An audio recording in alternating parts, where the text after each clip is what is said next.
किसी गांव में एक किसान रहता था। उसका नाम था हरिया।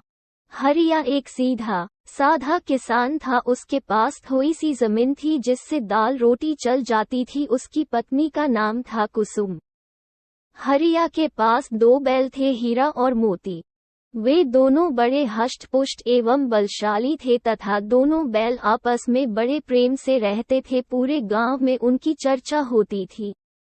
दोनों बैल हरिया से बहुत प्यार करते थे तथा हरिया भी उन बैलों को अपने बच्चों की तरह प्यार करता, क्योंकि उसके कोई नहीं थी। हरिया उन दोनों को खाने को खूब सारा हरा हरा चारा उन्हें देता था। उसने कभी भी हीरा और मोती पर हाथ नहीं उठाया था। हरिया की पत्नी कुसुम भी उन्हें बड़ा प्यार करती थी। जब शाम को वे सभी खेत से वापस आते तो उनके लिए तरह तरह के पकवान बनाकर तैयार करती। सुबह सुबह हरिया दोनों को खेत पर ले जाता, जहां दोनों बैल खूब मेहनत से खेत की जुताई करते और जब थक जाते तो वहीं नलकूप पर पानी पीकर पेड़ की छांव में बैठ जाते।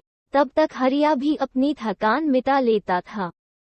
शाम को जब वे सब वापस आ जाते तो हरिया उन्हें चारा खिलाकर घर के बरामदे में ही बांध देता था और वहीं पास में खाट पर सो जाता। एक दिन की बात है, 2 चोर बैलों को चुराने के लिए हरिया के घर में घुस आए।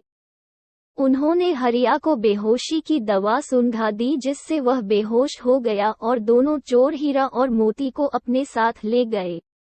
सुबह को जब हरिया को होश आया तो उसने देखा कि हीरा और मोती की रस्सियां खुली हुई हैं और वे दोनों गायब हैं। तो उसने अपनी पत्नी को आवाज लगाई, जो कि घर के अंदर सो रही थी।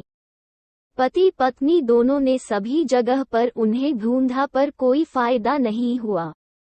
दोनों बैलों के चोरी हो जाने से हरिया और उसकी पत्नी दोनों बहुत दुखी हुए और उन्हें याद करके रोने लगे।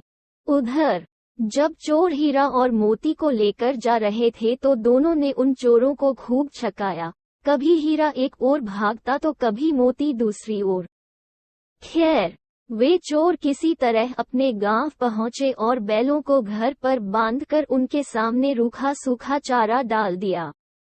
हीरा और मोती को अपने पुराने मालिक हीरा की बहुत याद आती। आखिर आए भी क्यों ना, हरिया दोनों से इतना प्यार जो करता था। दोनों बैल हरिया से बिछड़ने के कारण बहुत दुखी थे। उनमें से एक चोर की एक छोटी लड़की थी, जिसे उन दोनों बैलों पर बड़ी दया आती और वह चुपके से दोनों को एक एक रोटी खिला देती थी। दोनों बैल भी उसको बड़ा प्रेम करते।